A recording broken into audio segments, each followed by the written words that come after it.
dimanapun Anda berada, berjumpa kembali bersama dengan saya Salsa masih di God's Calling. Senang sekali akhirnya saya bisa menjumpai Anda hari ini dengan tamu-tamu spesial biasanya ya.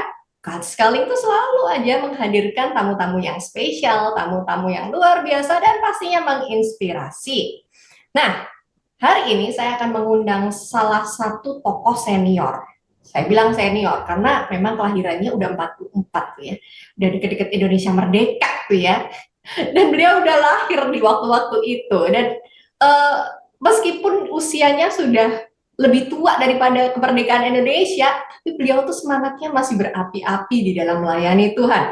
So, tanpa berpanjang-panjang saya mau memperkenalkan narasumber saya pagi hari ini. Siapa lagi kalau bukan Bapak Evangelis Andreas Kristande. Halo Pak. Ya, halo, salam, shalom, sejahtera. Senang sekali loh lihat muka Bapak tuh bersinar pagi hari ini ya. Hari ini saya akan ngobrol-ngobrol bersama dengan Bapak Andreas Kristande. Ini kan tokoh udah senior banget, beliau tuh melanglang buana, namanya juga udah fenomenal. Berbagai macam bentuk pelayanan, nah nanti kita akan bahas pelayanan apa saja yang beliau sedang jalani. Nah, tetapi seperti biasanya saya akan memperkenalkan dulu dong profilnya, karena tak kenal maka tak sayang. Jadi kita kenalan dulu biar kita semakin sayang sama Pak Andreas Kristande. Perkenalkan namanya, ini pakainya evangelis apa enggak sih Pak sebetulnya? Ya, evangelis saja. Oke, Evangelis Andreas Kristande. Itu memang nama dari lahir pemberian orang tua atau ada nama lain? Nanti saya jelaskan. Oke, ini menarik ya. Itu udah di-spill dikit tuh sama Andreas Kristande. Ada sesuatu di balik nama beliau. Beliau ini kelahiran Pati 11 Mei 1944 tuh, benar kan ya? 1 tahun sebelum Indonesia merdeka, Bapak udah lahir tuh. Berarti Bapak lebih tua daripada Indonesia merdeka nih ya. Nah, beliau punya 3 orang putra, kemudian cucunya harusnya 10 gitu kan, tapi kata Pak Andreas Kristande ada yang sudah meninggal dunia, jadi sekarang tinggal sisa 7 gitu ya Pak, betul? Ya. Wah, dan beliau ini adalah founder dari Yayasan Christoperos. Nah, di dalamnya ada apa saja sih? Ternyata saya juga baru tahu kalau Christoperos itu dalamnya tuh banyak banget, dan kita akan bicara lebih jauh tentang pribadi Pak Andreas Kristande. Oke Pak, tadi kan Bapak udah sepil tuh Pak, ya kan? Ada sesuatu yang unik gak sih dari nama Andreas Kristande ini? Ya, unik memang. Saya kan saudara kandung almarhum Pendeta Emeritus Charles Kristano.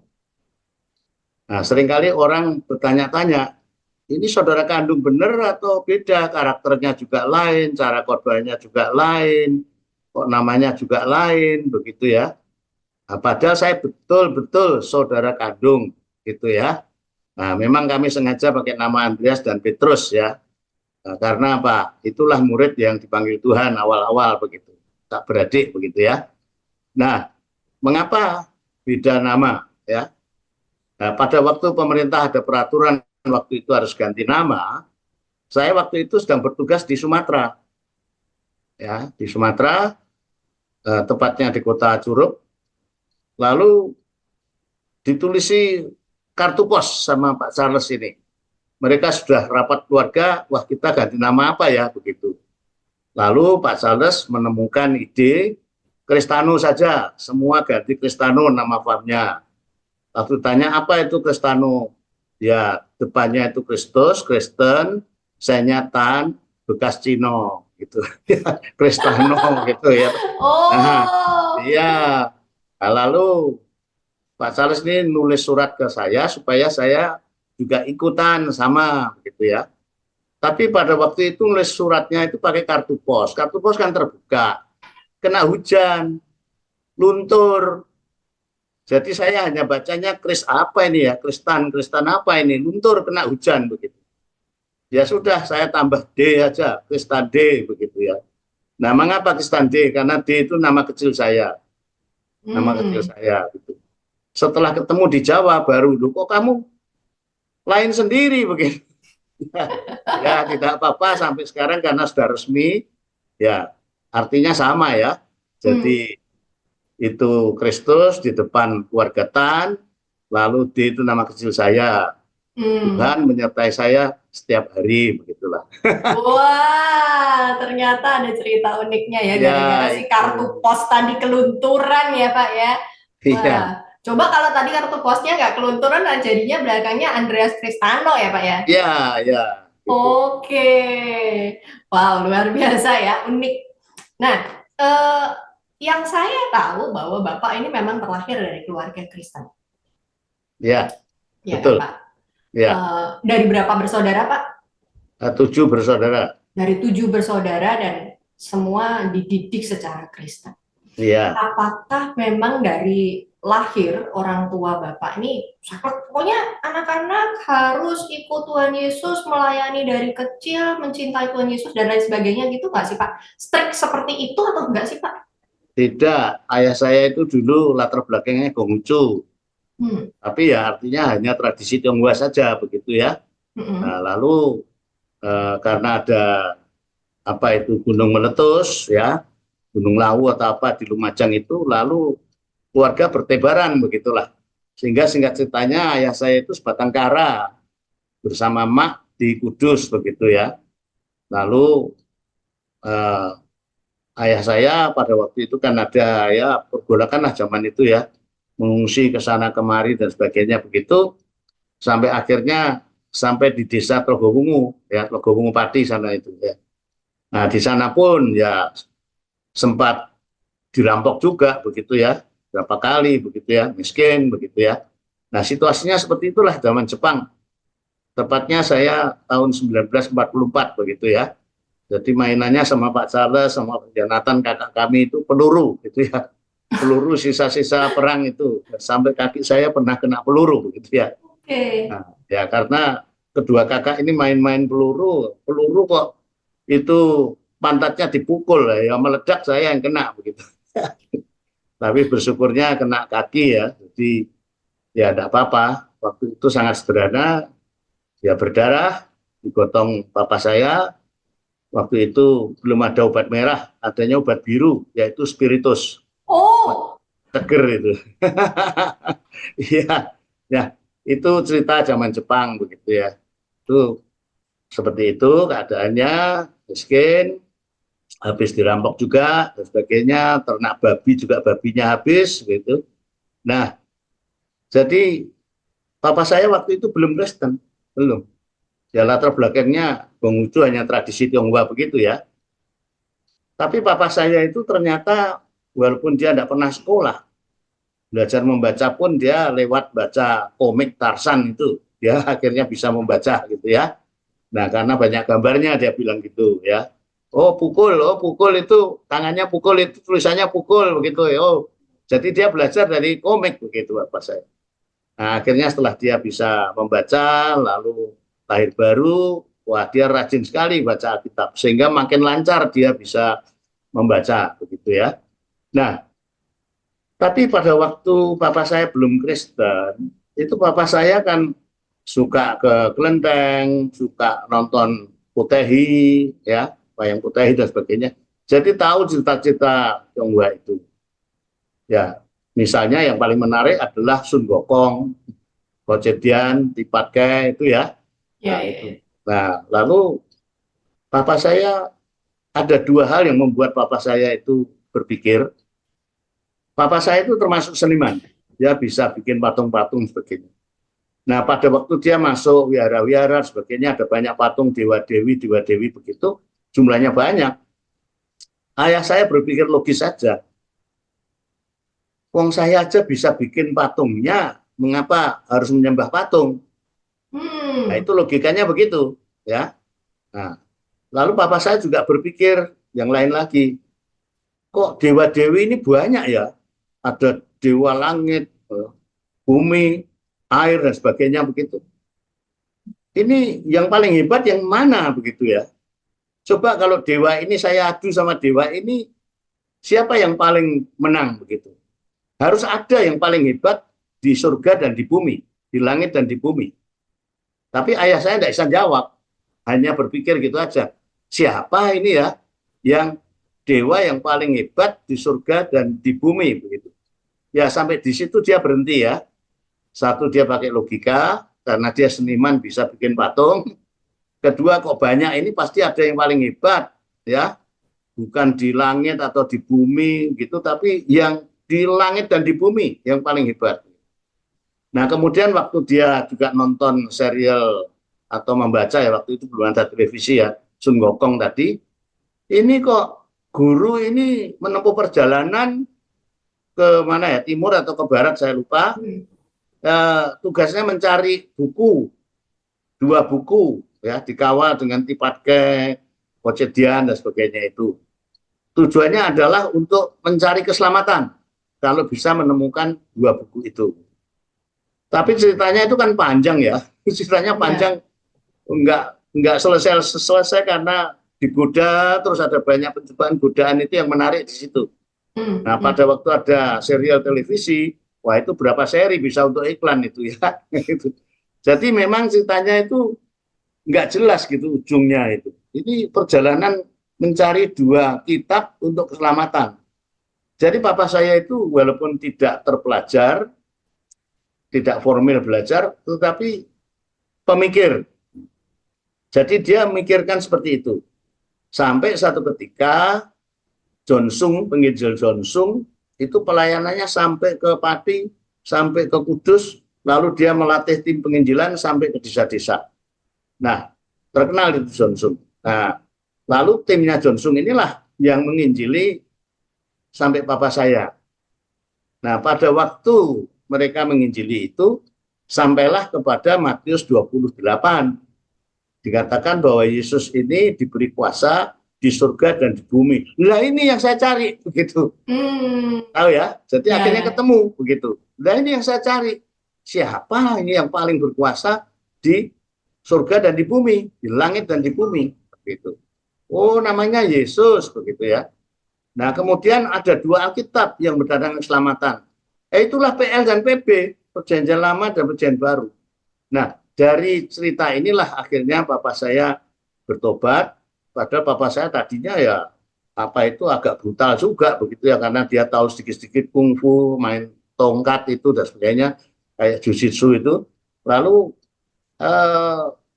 judi, mabuk, bukan hanya rokok tapi cerutu dan sebagainya ya. Kadang kalau kalah judi dan sebagainya itu juga bisa memukul mama dan sebagainya. Itu papa saya dulu begitu. Tapi setelah dia terima Tuhan Yesus, lahir baru, berubah 100% berubah. Sehingga akhirnya dia malah menjadi pendiri gereja di GKMI Pati, bahkan yang membuat kursi gereja GKMI Pati yang dipakai sampai sekarang adalah hasil karya tangan papa saya sendiri. Wow. Luar biasa. Belum rusak sampai sekarang.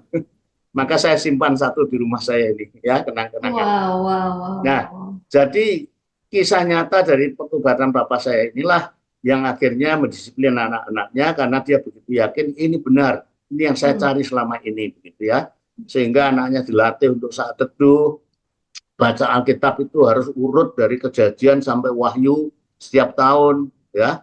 Lalu dipesankan dari LAI itu checking itu, jadi sampai pasal berapa itu apa saya ngontrol sampai seperti itu gitu ya. Dan harus ke gereja minggu apapun, sakit apapun, selagi masih bisa jalan harus ke gereja. Termasuk pada waktu saya masih sekolah minggu, saya itu tergilas mobilnya kakak sendiri. Kaki saya lututnya itu retak, jadi ada bekas ban Goodyear gitu ya, ngecap gitu ya. Saya tetap ke gereja, digotong saya tetap ke gereja. Ya itulah cara disiplin didikan papa saya. Selagi masih bisa jalan, harus ke gereja, dimanapun. Nah, luar biasa karena begitu yakinnya papa saya ini. Ya, singkat ceritanya, tentunya itu membuat kami, anak-anaknya bertanya-tanya.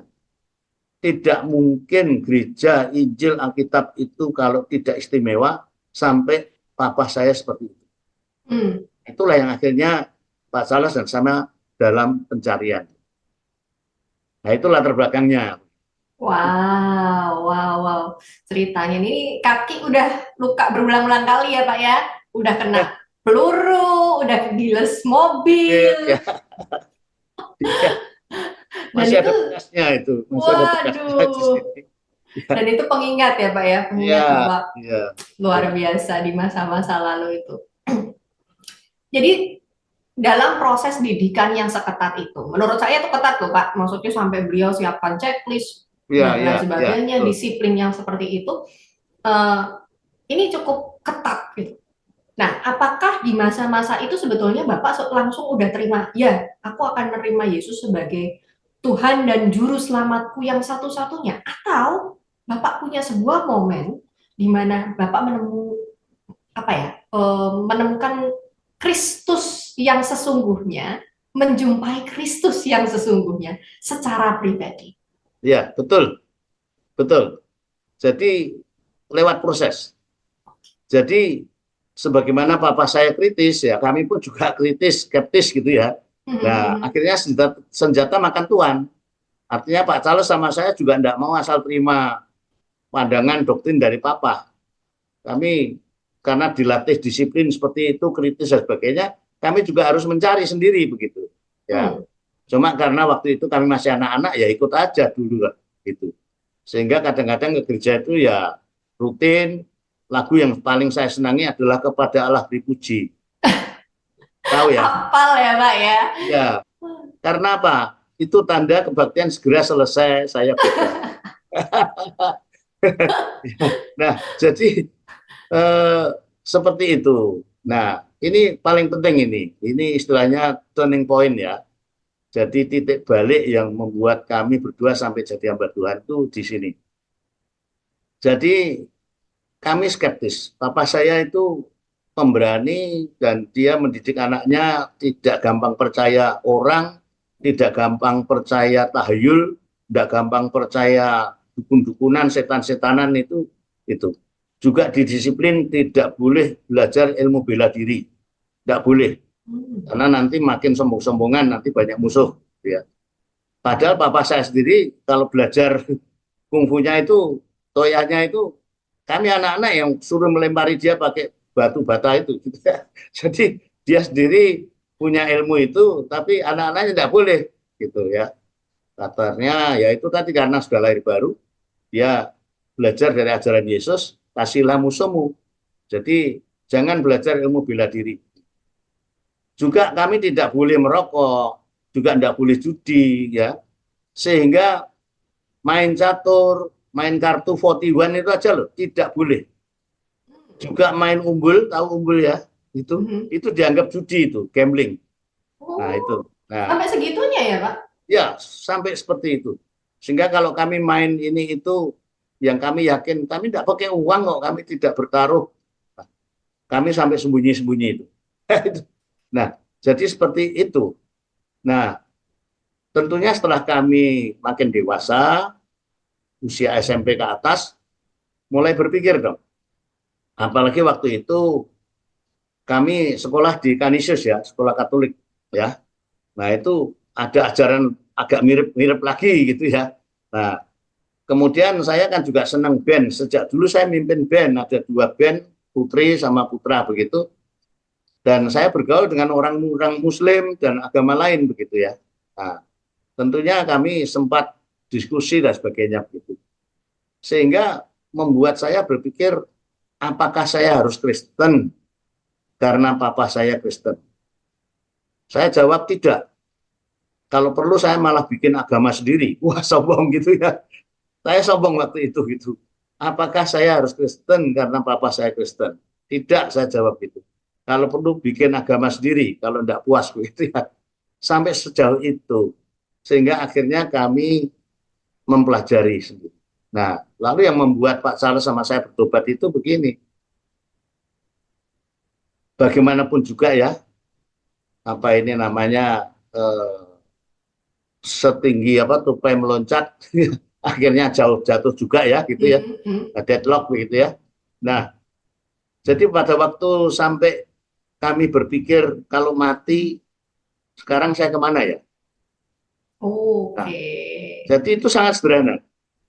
Kalau mati sekarang saya kemana ya? Karena ternyata tadi kan masih dalam pencarian. Kristennya karena papa, ya dah. Ya. Lalu bergaul sama orang Muslim, sama agama-agama lain, juga di sekolah Katolik sebagainya. Dalam pencarian. Nah, kalau dalam pencarian ini tiba-tiba saya mati, saya kemana? Nah, akhirnya kami dalam pencarian itu, lalu logikanya begini, saya gabungkan antara doktrin Muslim sama Kristen ini ya, bahwa surga itu kan tempat yang sempurna, suci, tidak boleh dosa masuk. Pokoknya tempat yang sempurna lah. Artinya tidak sembarang orang begitu saja masuk ke surga. Dia harus baik, dia harus amalnya besar dan sebagainya, ya nanti ditimbang malaikat dan sebagainya. Ya, seperti itu, lalu meniti sepertujuh rambut, jembatan dan sebagainya. Ya, paham-paham itu saya pelajari begitu ya. Pelajari, lalu saya akhirnya berusaha sebaik mungkin sehingga di sekolah saya berusaha tidak nyontek. Karena kami dari keluarga yang miskin, saya berusaha hemat sekali. Sehingga tidak memakai korek api kalau masak itu. Kalau bisa minta api tetangga. Dan pernah saya itu ingin lebih baik lagi gitu. Bangun pagi sebelum mamah bangun. Saya yang merebus air, bikin kopi. Lalu untuk menyalakan dapur ini, dulu masih pakai semprong sama kayu itu ya. Itu saya tidak mau pakai korek api. Karena saya tahu mama saya itu hemat. Apa yang saya usahakan? Karena saya ingin naik level gitu loh. Ingin naik level supaya saya jadi anak yang lebih baik begitu ya. Nah, saya mencoba pajar-pajar ke pinggir jalan. Bisa enggak ada mujizat saya bisa nyalakan dapur tanpa korek api. Ternyata ada orang naik jeep, rokoknya dibuang di depan saya. Dari rokok ini, puntung rokok ini, saya tiup kasih kapuk gitu, nyala. Nah, saya bangga. Wah, saya bisa jadi anak baik, bangun sebelum orang lain bangun, bikin kopi, bahkan korek api pun saya tidak pakai. Nah, begitu. Saya berusaha sebaik mungkin, sesempurna mungkin seperti itu. Tetapi, akhirnya saya merasa frustrasi. Karena apa? Kok saya jadi sombong? Saya jadi sombong. Lalu saya baca Alkitab, sombong itu dosa. Lalu bagaimana saya tidak berdosa ini? Bagaimana?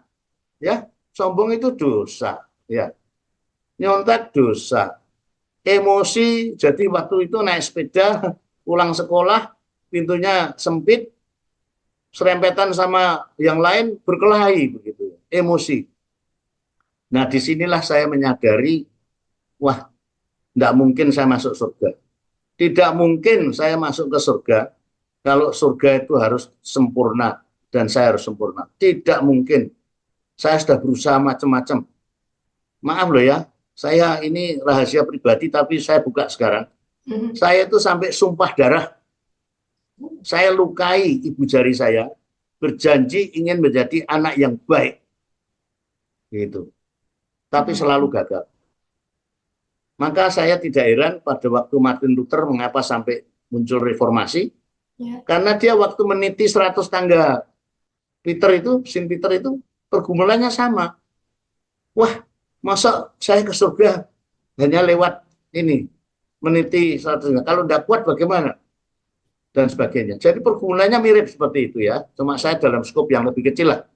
Ya. Nah, jadi pada waktu itu kesimpulan saya, tidak mungkin saya masuk ke surga. Saya orang berdosa. Berusaha apapun. Dan saya lihat orang lain, kakak saya, papa saya, juga masih berbuat salah. Nah kalau gitu kan ke neraka semua dong. Ke neraka semua begitu ya. Wah saya bergumul. Saya bergumul itu. Nah, sampai pada suatu ketika, ternyata Pak Charles itu, kakak saya ini sudah lebih dulu tahu tentang kepastian keselamatan itu. Sebetulnya dia mau sekolah teologi lebih awal daripada saya. Tapi karena takut dari orang tua, karena keluarga ya miskin, ya enggak setuju lah. Ya, inginnya jadi insinyur, jadi dokter kan begitu ya. Jadi nggak berani ngomong. Ternyata dia sudah lebih dulu menemukan kepastian keselamatan. Dan diam-diam dia ingin sekolah STT begitu. Nah, sampai suatu malam karena kami tidur satu tempat tidur, pakai kelambu begitu. Lalu sebelum kami tidur, kami masing-masing berdoa, terus mapan tidur. Pada waktu saya berbaring, itulah peristiwa yang sangat penting menentukan. Tiba-tiba saya dijawil Pak Charles. Kalau kamu mati malam ini, masuk surga apa neraka? Justru itu pergumulan saya, justru itu yang paling saya takuti, mau tidur malah diweden-wedeni. Ya, kamu kalau mati malam ini, kamu ke surga apa neraka? Wah, waktu itu saya kelabaan. Tidak bisa jawab saya. Saya ganti tanya dia. Nah, kalau kamu bagaimana? Dan jawab Pak Charles membuat saya kaget. Saya yakin mati malam ini, saya pasti ke surga. Lu kok bisa, wong kamu ya sama nakalnya, bahkan lebih nakal dari saya. Saya pikir gitu ya. Kamu tidak sempurna, saya berusaha baik aja tidak bisa. Nah, lalu secara singkat Pak Charles menjelaskan. Itulah yang namanya selamat oleh anugerah. Dan kalau Yesus tidak tersalib menjadi penebus orang berdosa, tidak mungkin orang masuk ke surga. Dia hanya menjelaskan singkat gitu aja. Ya terus kami tidur. Tapi saya tidak puas. Saya bergumul ini sampai 2 tahun. Sampai 2 tahun. Saya paling kecil ikut Bible Camp, ikut KKR itu untuk menemukan jawabnya. Kalau orang lain suka adu domba, saya adu gembala. Gembala-gembala, pendeta-pendeta itu saya adu. Yang ini jawabnya gini, yang ini jawabnya gini. Saya belum puas jawabnya. Sampai 2 tahun kira-kira. Akhirnya saya karena tidak puas, saya baca Alkitab sendiri. Nah inilah pentingnya Martin Luther, pentingnya orang Kristen itu jangan hanya percaya pendeta, teolog sekalipun, harus baca Alkitab sendiri. Nah saya baca Alkitab sendiri. Pada waktu saya membaca Roma 3:23, apa isinya? Kamu tahu Roma 3:23? Ingat Pak. Apa? Roma 23:3. Pak ngeblank Pak, beneran tembak langsung. Semua orang berdosa. Oh iya. Roma 3:23 ya. Semua orang telah berbuat dosa. Roma 3:23. Waktu saya baca ini, saya itu terhibur. Oh, sing dosa orang aku tok gitu. Ya, semua orang berdosa. Ya, sangat simpel kan? Saya terhibur. Terus baca terus sampai pasal 6. Pasal 6. Nah, di sini saya takut lagi. Upah dosa ialah maut. Ya, Roma 6:23. Mati aku. Bukan hanya mati loh, kalau mati di kuburan, maut itu di neraka maksudnya. Dalam konteks itu neraka. Walah, terus bagaimana ini gitu ya. Tapi mengucap syukur itu saya baru baca separuh ayatnya. Ayatnya yang B jawabnya apa? Upah dosa adalah maut. Tetapi kasih karunia Allah adalah hidup yang kekal dalam Kristus Yesus. Amin. Itu saya baru tahu apa artinya Yesus mati buat saya. Oh, Rasul Paulus ngalami seperti Martin Luther, seperti saya. Maka itu dia tulis kesaksiannya. Jadi, upah dosa adalah maut. Tapi kasih karunia Allah, anugerah, adalah hidup yang kekal dalam Kristus Yesus. Nah, kemudian satu ayat lagi. Waktu itu kan masih teori ya. Artinya, oh saya terhibur, saya berdosa. Oh benar, gitu ya. Tapi masih teori. Saya harus yakin terhadap diri saya sendiri. Bagaimana ini penerapannya? Lalu saya tanya kepada Tuhan. Tuhan, Engkau tahu. Sekarang bagaimana aku ini ingin tahu. Karena pertanyaannya tadi, kalau kamu mati sekarang, kamu ke surga atau ke neraka? Saya ingin tahu. Kalau Tuhan itu sudah mengampuni saya, kalau saya memiliki hidup yang kekal, tunjukkan Tuhan satu ayat saja. Dan ternyata saya menemukan 1 Yohanes 5 ayat 13. Persis seperti pertanyaan saya. Pertanyaan saya tadi kan tunjukkan satu ayat saja yang menunjukkan supaya saya tahu bahwa saya memiliki hidup yang kekal. Sehingga mati sekarang saya siap. Dan ternyata ayat itu berkata apa? Semuanya ini ditulis kepada kamu supaya kamu tahu bahwa kamu memiliki hidup yang kekal dalam Kristus Yesus, anak Allah. Waduh, kok kembali lagi kepada Yesus ya, begitu ya. Lalu saya mencoba memasukkan nama saya. Jadi ayat itu sampai bolak-balik saya baca. Semuanya ini, artinya semua Alkitab setebal ini, Injil ini ditulis. Tujuannya apa? Supaya kamu tahu. Lah ini yang saya ingin tahu, ya kan? Dijawab. Tahu apa? Bahwa kamu Andreas Kristandi memiliki hidup yang kekal. Karena apa? Karena percaya Yesus anak Allah, juru selamat. Sederhana. Wah, waktu itu saya sukacitanya luar biasa. Mungkin itulah yang disebut lahir baru, ya, seperti begitu ya. Luar biasa. Sejak itu saya tidak takut mati. Betul. Tuhan terima kasih. Mati sekarang saya siap. Karena yakin. Nah, jadi pertanyaan Pak Charles pada saya tadi, akhirnya Tuhan jawab melalui proses 2 tahun. Seperti itu. Nah, sehingga pada waktu saya lahir baru, saya jadi berpikir, Tuhan, tentunya yang bergumul seperti ini bukan hanya saya saja. Saya yakin banyak orang lain, khususnya pemuda-pemudi, yang tidak tahu.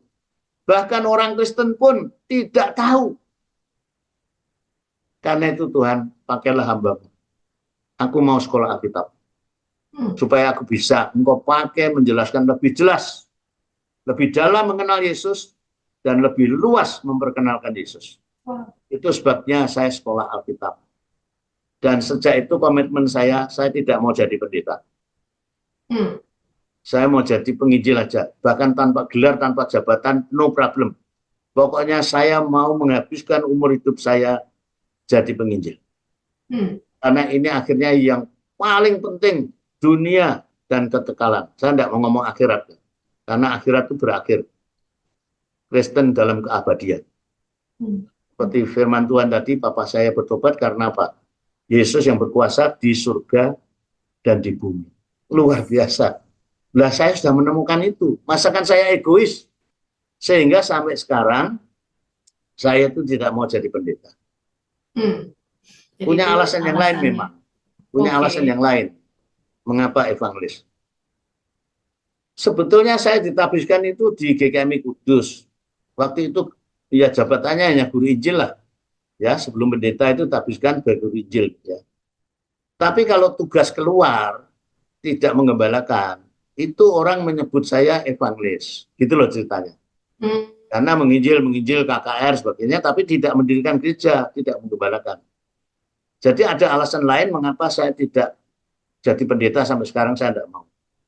Ya, karena saya ingin fokus kepada amanat agung.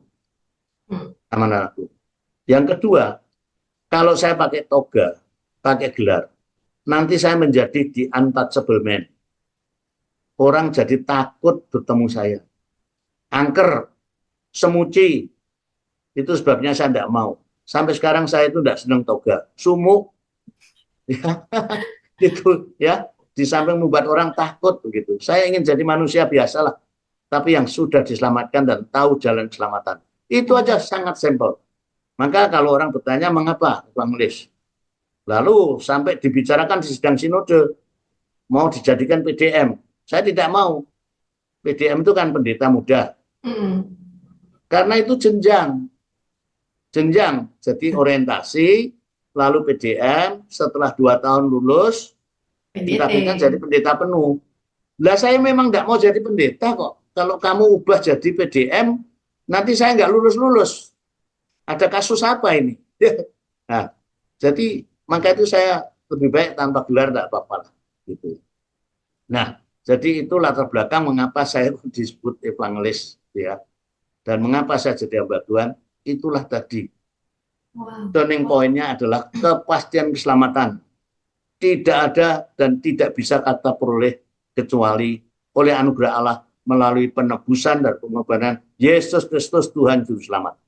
Wow, itu biasa. Poinnya.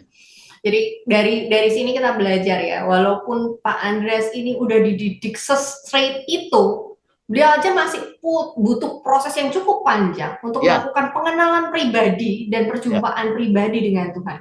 Artinya kalau misalnya saat ini kamu masih ada di stage-stage yang mungkin awal-awal banget ya, eh, masih meragukan keselamatan, masih belum tahu jalan keselamatan itu apa, kemana aku harus mencarinya. Don't worry, ya. Tapi Ya, sebaik-baiknya setelah kamu menyaksikan tayangan ini, sadari dan ayo cari tahu. Karena perlu ya Pak ya, rasa curiosity itu. ya. Jadi pesan saya kepada pemuda-pemudi khususnya ya, yang sok milenial, sok intelektual, ya, jangan anggap enteng kamu bakal mati. Jawab pertanyaan ini. Kalau kamu mati ke surga atau ke neraka? Uh, Lalu nasihat yakin saya Pak. yang kedua, ya, nasihat saya yang kedua, kalau kamu punya pertanyaan di hatimu, di otakmu, jangan kamu simpan. Jangan kamu simpan. Tanyakan, mengapa Alkitab berfirman Tuhan? Loh, kok ada salahnya gini-gini? Kejar terus. Mengapa Yesus itu Tuhan? Mengapa Tritunggal? Tidak masuk akal. Kejar terus. Setiap ada pertanyaan, kalau kamu ingin sungguh-sungguh Kristen, jangan disimpan. Ungkapkan pertanyaan ini. Jangan karena pendeta 5 tidak bisa jawab, terus kamu murtad. Keliru. Kalau perlu, baca Alkitab sendiri. Minta Roh Kudus pimpin. Ini pesan saya kepada pemuda-pemudi. Tapi kan banyak pemuda-pemudi yang gampang kawin cerai, gampang ganti agama, gampang ganti-ganti ini. Karena apa? Tidak sampai sejauh itu. Dia sebetulnya banyak pertanyaan, banyak keraguan, tapi tidak mencari jawabnya. Nah, ini pesan saya. Wah, penting ya. Jadi mulai dari sekarang, ayo. Kalau kamu penasaran, kamu pengen cari tahu, kamu ada timbul sesuatu di dalam pikiran dan hatimu, mulailah mencari tahu. Seperti Pak Andreas Kristande, bertanyalah terus menerus Terus, sampai ya. kamu menemukan jawabannya. Karena firman juga bilang ya Pak ya, siapa yang mencari dia akan mendapat. Betul? Betul. Ya, Yohanes Nah, 8. Ya, Yohanes 8:32. ya dan You will know the truth and the truth will set you free. yes. Ya. Luar biasa, luar biasa. Nah, ini tadi Hanya cerita. itu. Bahkan ada ayat yang lain, kalau kamu mengasihi Tuhan dan firman-Nya, nanti Bapa dan Yesus akan mendatangi kamu. Ini luar biasa. Sehingga banyak orang-orang yang fanatik, antikris dan sebagainya bisa bertobat karena apa? Kalau dia tulus mencari, Tuhan yang mendatangi. Wow, wow, wow. Jadi jangan takut kamu nggak akan menemukan jawabannya. Kamu Ya. pasti akan menemukan Amin. jawabannya. Nah, itu tadi kisah dari Pak Andreas Kristande. Wow, luar biasa ya. Saya berharap sekali kekasih Muri ya, yang menyaksikan tayangan ini boleh terinspirasi. Oh iya, aku tuh sama kayak Pak Andreas nih, sedang di masa-masa galau. Aku kalau ditanya tadi seperti yang ditanyakan Pak Andreas, kalau aku mati sekarang, aku pergi kemana? Aku belum bisa jawab. Nah, apakah namaku tertulis di buku kitab kehidupan? Entahlah. Atau wah aku masih belum layak, aku mau melayani aja, aku ngerasa aku nggak layak. Nah, padahal kematian Kristus sudah melayakkan kamu. Nah, ini banyak tanda tanya, maka banyaklah mencari. Oke? Nah, Ya, kita saya bisa lanjutin. tambahkan satu hal di Oh, situ. boleh dong, Pak. Boleh, Ya. boleh. Jangan salah mengerti. Kalau gitu tidak perlu berbuat baik, toh Pak. Nah, ini ya. Anugerah menyelamatkan. Ini salah besar. Ya. Makin kamu dianugerahi, kamu akan berbuat sesuatu yang baik. Betul. Saya kasih contoh. Kamu bangkrut, lalu utang sama saya, lalu saya anggap lunas. Normalnya, kamu pasti ingin berbuat sesuatu yang baik, entah kepada saya atau sampai anak cucu saya, betul? Betul. Itu arti anugerah. Sehingga Rasul Paulus bilang, makin besar dosa kita, anugerah Allah itu makin melimpah. Itu bukan berarti menganjurkan, ayo dosa-dosanan yang banyak, ayo gitu. Bukan. Makin kamu menyadari besarnya anugerah Allah, kamu justru akan makin berbuat baik pada Tuhan dan sesama. Itu bukan untuk keselamatan. Nah, ini yang penting. Ini bedanya dengan agama lain. Agama lain kan saya ingin berbuat baik gini supaya keselamatan, supaya lulus gitu. Bukan. Kita selamat oleh anugerah itu artinya anugerah Allah itu besar bagi kamu. Sehingga dia mati tatkala kita masih berdosa, dikatakan gitu Roma 5 ayat 8. Nah, tapi kita berbuat baik tetap berguna. Satu sebagai tadi ucapan syukur, balas budi kepada Tuhan, ya, itu. Tapi Tuhan juga menghargai itu sebagai pahala.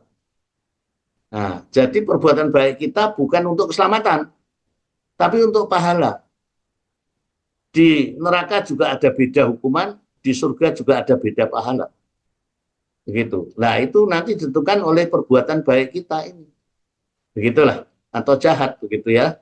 Nah, itu jadi perbuatan baik tetap berguna. Tetapi itu bukan untuk keselamatan. Keselamatan hanya di dalam Yesus Kristus. Yes. Nah, ini yang perlu saya tambahkan supaya tidak salah ngerti ya. Iya, betul banget ya. Karena keselamatan hanya didapat di dalam Kristus saja, seperti tadi di tagline-nya tuh ya. Ya. Sama Pak Andreas Kris tadi. Wow, luar biasa. Nah, sekarang kita mau beranjak ke sebuah journey yang baru. Tadi infonya, Pak Andreas Kristani ini kan founder dari Yayasan Christoperus. Mungkin ya Kasih Muria sudah banyak tahu ya tentang Yayasan Christoperus. Dulu yang saya identikkan adalah Yayasan Christoperus adalah panti asuhan. Tapi ternyata ragamnya banyak di dalam Yayasan Christoperus ini. Ada musik, ada publisher ya. Kemudian bahkan beliau sempat bikin film ya, film rohani Kristen yang sempat kita tuh dulu di GKMI Jepara bahkan sempat menayangkan beberapa kali. Salah satunya yang tentang akhir zaman, Pak. Oh, ngeri itu, Pak. Nontonnya pulang saya tidak bisa tidur. Itu gambaran dari Kitab Wahyu ya, Pak, ya waktu itu ya. Dan film-film itu sebetulnya menolong kita untuk mengimajinasikan apa sih yang dituliskan di dalam Kitab Wahyu, pengangkatan tuh kayak apa sih, akhir zaman tuh kayak apa sih gitu. Dan banyak kisah yang sebetulnya tidak hanya 1-2 cerita, ada begitu banyak film yang sudah dibuat sama Yayasan Christoperus. Nah, sekarang kita mau cerita-cerita nih Pak tentang Yayasan Christoperus. Dulu awal mula Pak Andreas Kristande kepikiran mau bikin Yayasan Christoperus, gimana ceritanya Pak? Ya, nah ini pesan saya kepada calon-calon hamba Tuhan, bahkan calon-calon yang mau sekolah ke STT ya. Sebaiknya sebelum saudara masuk, saudara harus punya visi misi dulu. Mau apa kamu sekolah teologi? Mau jadi dosen, pendeta, evangelis, mau jadi profesional misioneri atau apa? Nah ini, supaya apa? Supaya kamu dari awal itu sudah memikirkan skripsimu apa, tesismu apa, disertasimu apa. Tidak membuang waktu dan bisa fokus. Ya contohnya itu tadi, karena dari mula saya sudah visi misi saya jelas, maka saya sampai sekarang sudah diwisuda, sampai gelar master pun saya tidak mau dijadikan pendeta. Jadi ada fokus yang jelas. Nah, jadi saudara kok mau sekolah STT itu untuk apa? Saudara membayangkan saudara itu sudah semester akhir, mau bikin skripsi, tesis, atau disertasi kalau dokter, kira-kira saudara membayangkan, kalau saudara sudah diwisuda, punya istri cantik, punya anak 10, gitu ya. Ya, mau jadi apa? Nah, ini untuk menjawab ini jangan terlambat. Dari awal apalagi istilahnya panggilan Tuhan. Nah, dipanggil Tuhan untuk apa? Itu harus dijawab sejak awal. Sejak awal, begitu ya. Tujuannya apa? Supaya tidak buang waktu. Jadi lebih fokus. Hidup itu seperti kuliah kok, ada kurikulumnya begitu. Jangan terlambat ya. Kan ada orang sudah terlambat. Ah, besok aja setelah wisuda saya baru cari pacar. Akhirnya jadi apa ini Joko Tua gitu ya. Misalnya seperti itu ya. Nah, jadi itu ada kurikulumnya begitu. Kapan saya pacaran, kapan saya wisuda, kapan saya bekerja apa sebagainya. Sehingga umurmu itu katakanlah 80 tahun, saya sudah 80 tahun ini lewat ya. Itu bisa dibagi. Bisa dibagi. Seperti wawancara ini tadi kan ditanya dulu latar belakang orang tua gimana, turning point-nya apa, kemudian visi berikutnya apa, bisa sampai sekarang begini. Nah itu, jadi ini pesan saya untuk mereka calon yang mau sekolah Alkitab, ya STT, milikilah visi dan misi, lalu hidupilah visimu, hiduplah dengan visimu, dan wujud nyatakan dalam misimu. Visi misi jangan dipisahkan, dua-duanya penting. Kalau hanya visi saja, artinya Anda pemimpi. Kalau hanya misi saja, diutus kemanapun mau, buat ini, buat itu, gedebukan, ya, itu kuli. Kuli, dua-duanya ini harus ada. Visi dan misi, begitu ya. Nah inilah, jadi kalau tadi ditanya awal mulanya kok sampai jadi pendiri Kesupiros, ya itu tadi. Karena saya terpanggil, lalu doa saya kan tadi apa? Tuhan, saya mau serahkan diriku supaya aku bisa memberitakan firman-Mu lebih luas dan lebih dalam. Untuk itu aku studi. Nah, lalu setelah selesai studi, apa yang harus saya lakukan? Ya, mendirikan yayasan ini. Juga tidak langsung jadi. Pertama kali saya itu harus ngamen dulu, nyanyi dulu, di pinggir jalan, jual buku, sebagainya, main gitar, dan sebagainya gitu. Nah, baru nanti ada dukungan-dukungan begitu. Ya, sampai berdiri band Kesupiros dan sebagainya gitu, lalu resmi Yayasan Kesupiros. Oke, jadi kalau awal-awal itu yang dibangun melalui Christophero sendiri, itu berarti band dulu malah ya Pak ya? Ya, jadi saya kan hamba Tuhan sebagai pembicara pasti ya. Mm-mm. Menyampaikan firman Tuhan, mengajar, menginjil, KKR, begitu ya. Jadi pembicaranya sudah ada. Gitu. Mm-mm. Lalu sarana pewartaan itu yang saya lihat waktu itu dua, yaitu musik dan media. Film. Waktu itu istilah media belum, ya. Ya, Film. ya. Ya, ada film. Nah, film pun masih import, ya, kebanyakan dari Amerika, masih pakai bahasa Inggris. Jadi kalau kami putar film di lapangan itu harus menerjemahkan juga begitu ya. Mm-mm. Lalu akhirnya saudara Samuel itu salah satu tim kami, dia pikir, wah bagaimana ya kalau kita bikin sendirilah. Daripada menerjemahkan gini, tidak sesuai budaya kita, repot, orang tidak ngerti. Gitu. Nah itu sejarahnya, sehingga akhirnya virus-virus ini tidak bisa dipisahkan dari musik dan media begitu ya. Karena pemberitaan itu sarananya dua ini, musik dan media. Jadi urutannya adalah firman, kemudian memang musik ya, pujian, sembahan, lalu muncul vokal group, muncul band, dan sekarang sekolah musik begitu ya. Tadinya juga seminar juga musik begitu ya. Lalu media, maka bikin film-film tadi. Nah itu latar belakangnya. Wow, wow. Jadi kalau misalnya Kekasih Mulia nggak tahu ya, tadi kan disebut-sebut terus tuh ya, salah satu caranya Pak Andreas Kristande untuk menyampaikan firman Tuhan adalah melalui musik. Pak Andreas ini menciptakan banyak lagu ya, bahkan anak-anaknya pun menciptakan lagu-lagu. Betul ya Pak ya? Betul, betul ya. Dan banyak banget lagu. Pak, sebutin dong Pak satu lagu favorit yang Bapak sudah ciptakan. Iya, salah satu yang terkenal dipakai anak-anak sekolah minggu sampai sekarang itu ya Yesus Pokok. Nah, Yesus Pokok itu waktu saya pelayanan di Pecangaan, gitu ya. Nah, jadi lalu timbul ide bikin geraknya gimana sebagainya gitu. Waktu itu saya setir sendiri pakai VW Kombi itu, ya sepanjang jalan saya nyanyi-nyanyi gitu. Kok enak ya kalau geraknya bikin gini-gini gimana. Nah itu, jadi muncullah Yesus Pokok, gitu ya. Nah, lagu-lagu lain ya kadang-kadang pesanan waktu sedang raya sinode sesuai tema minta pesan lagu ya saya usahakan begitu ya. Ya itu kemudian untuk PIPKA itu Laksana Kapuas ya. Ya jadi itu antara lain.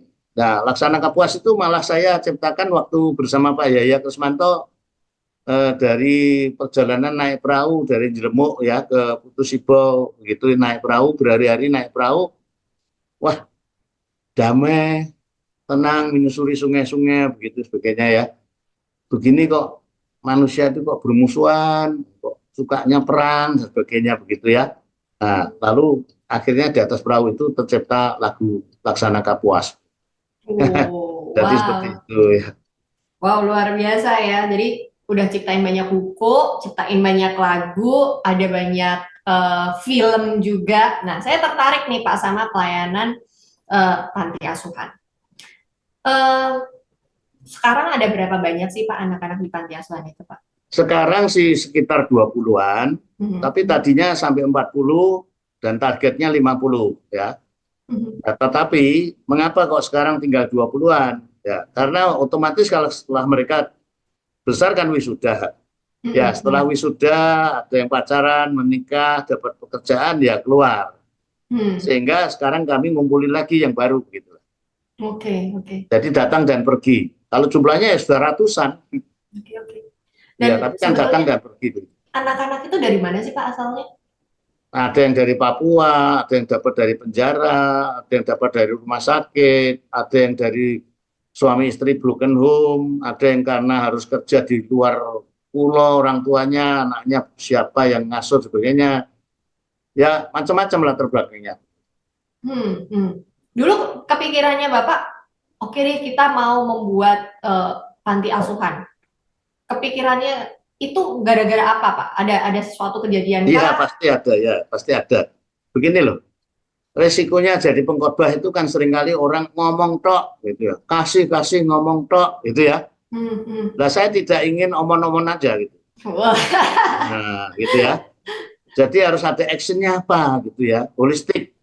Karena Kesuvirus slogannya adalah holistic ministry. Hmm. Jadi pelayanan yang utuh di samping interdimensi.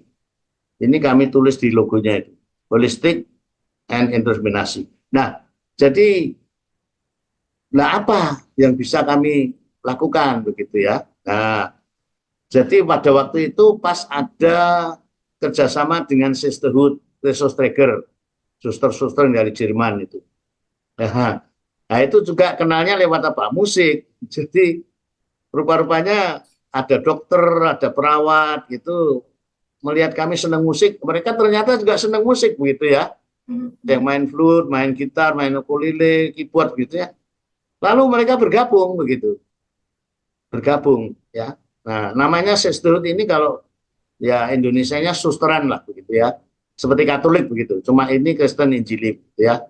Nah, tidak menikah, single mereka. Dari dokter sampai tukang masak, single begitu ya. Nah, mereka ini juga senang musik begitu. Senang musik lalu bergabung dan heran pada waktu Pak Charles yang memberi nama Kesuvirus itu Pak Charles ya. Itu kok ternyata namanya juga sama. Mereka Kristus Tracker, kami Kristovirus gitu ya. Sama artinya. Kristovirus itu dari bahasa Yunani, Christo Overo artinya membawa Kristus, mendukung Kristus. Bahasa Jermannya Kristus Tracker. Nah, lalu logonya juga kok ya ada Mirip. ikannya mereka gitu. Jadi ini kok seperti ketemu saudara begitu ya. Hmm. Sehingga sampai puluhan tahun ya itu kami bisa kerjasama dengan baik gitu ya. Nah, lalu kami mendirikan sisterhood juga. Jadi kami umumkan pemudi-pemudi ya yang bingung mencari kehendak Tuhan, mau jadi apa setelah SMA, lalu mau menikah apa single dan sebagainya, kami tampung. Kami tampung, lalu kalau istilah Katolik itu novisiat ya, pemuridan novisiat gitu ya. Kami beri waktu novisiat begitu. Nah, berapa bulan, berapa tahun begitu ya. Jadi jangan dibalik, kalau orang masuk ke Severus tidak boleh menikah. Kadang-kadang orang salah mengerti. Wah, ini masuk ke Severus tidak boleh menikah. Nah, bukan, saya sendiri menikah kok. Terbalik, maksudnya begini, kalau ada pemudi-pemudi yang terpanggil untuk hidup selibat, hidup single, mau melayani Tuhan, mau bersosial, salah satu wadahnya di Kesuvirus ini.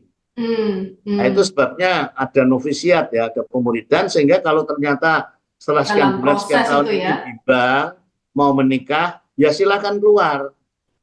Saya tidak maksa begitu ya. Nah, jadi pada waktu kami mendirikan sisterhood, itu kami bingung juga setelah ada beberapa pemudi yang daftar, nah ini kita kasih kerjaan apa gitu.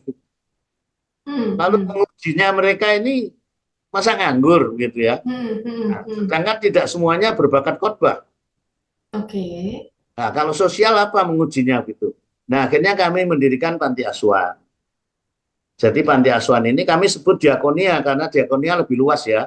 Bukan Ya. hanya panti asuhan, kita membantu bencana alam, Gunung Merapi dan sebagainya seperti itu. Bencana banjir sebagainya. Jadi waktu pandemi itu kita juga membantu APD, masker dan sebagainya ya. Nah, jadi melalui sisterhood ini akhirnya berdiri panti asuhan. Dengan demikian maka dua panggilan terjawab. Satu, wanita single ada saluran. Lalu kedua, supaya tidak omon-omon tadi, ayo kita juga berdiakonia, begitulah. Wow, luar biasa ya. Jadi benar-benar berasanya holistik seperti yang tadi disampaikan Pak Andreas. Dan luar biasa, dari alumnus panti asuhan ini luar biasa.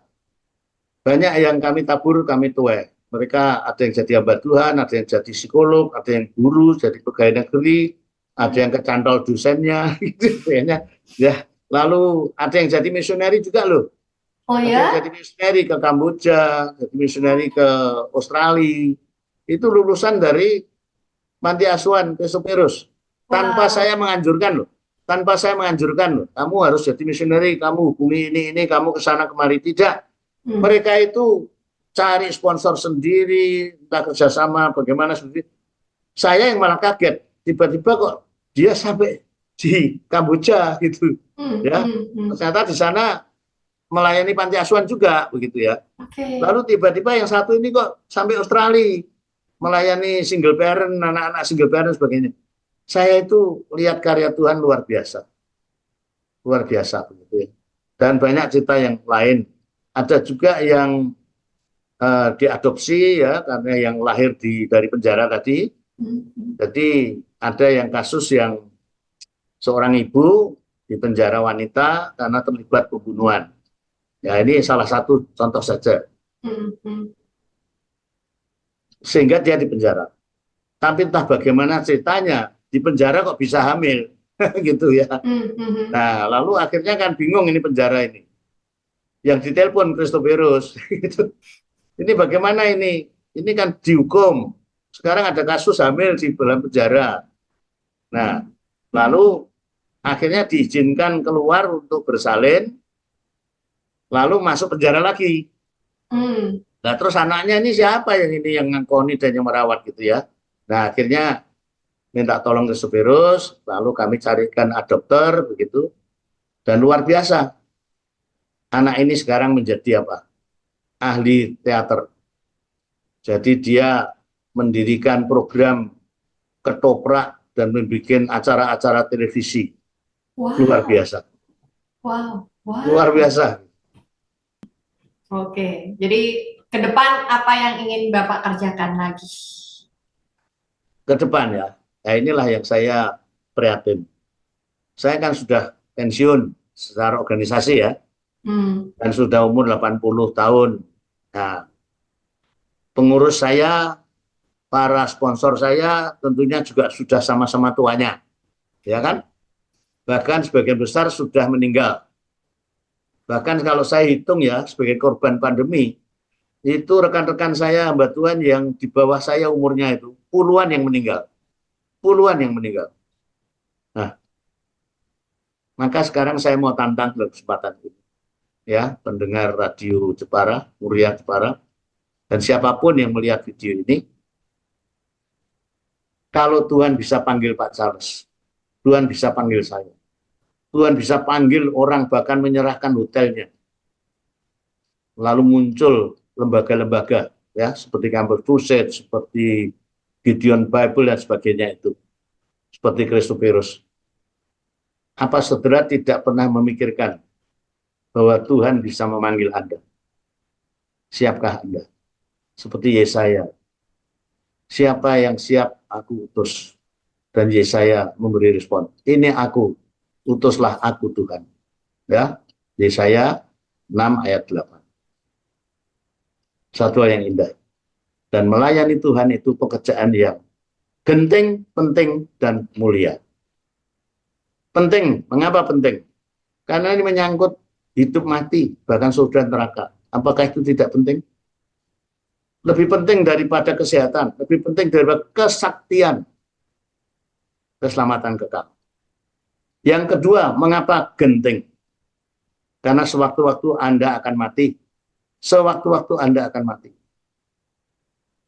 Saya aja sudah kehilangan 3 cucu. Masih muda. Puji Tuhan mereka sudah percaya Yesus.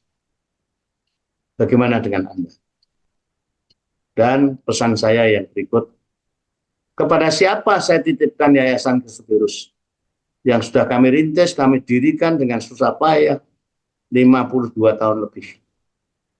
Kepada Anda, silakan yang mau melanjutkan, siap jadi pengurus, siap jadi full-timernya, silakan kontak kami.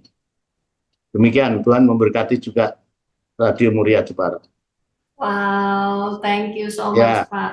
Luar biasa sekali. Saya duduk di sini 1 jam bersama dengan Bapak tuh rasanya sebentar banget dengar begitu banyak cerita, banyak kesaksian, banyak hal yang sejujurnya menggugah kita dan menyadarkan kita seberapa mau kita dipakai sama Tuhan sih gitu. Karena kesempatan nggak bisa terulang ya Pak ya. Kalau udah there is a past, ya udah. Yang bisa kamu rubah ya saat ini dan masa depanmu. Kamu mau mengambil keputusan untuk dipakai Tuhan ya sekarang. Kalau kamu masih penasaran mencari kebenaran itu datangnya dari siapa, carilah sekarang.